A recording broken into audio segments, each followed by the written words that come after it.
Силна експлозија го дигна во воздух автомобилот на Мишел Наумовски, висок партиски функционер на ВМРО-ДПМНЕ. За среќа нема повредени. Во инцидентот кој се случил синоќа околу 1 часот и 15 минути во строгиот центар на градот, но силно е вознемирено семејството на Наумовски, кој е член на општинскиот комитет на ВМРО-ДПМНЕ. Тој беше сериозен кандидат за председател на Охридскиот огранок, а неговото име се врзуваше и за директорската фотелја на казнено-поправната установа затвор Охрид.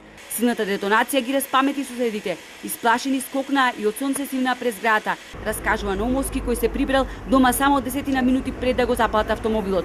Згрозен сум од ова што се случи кај моето семејство, веќе има чувство на несигурност, бидејќи ова не е прв инцидент, вели Наумовски. Во континуитет последниве неколку години се врши притисок и заплашување на моето семејство, но овој пат сторителите отидоа предалеку, додава тој.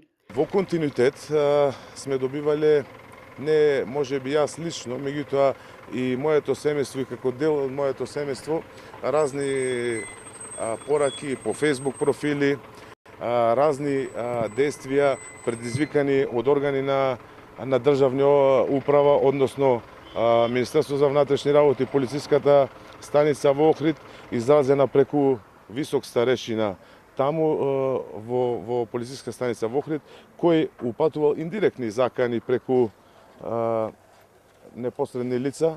Наумовски, кој се сомнева дека бил следен, потенцира дека досега нити еден инцидент не бил расчистен, нити биле откриени сторителите на другите дела.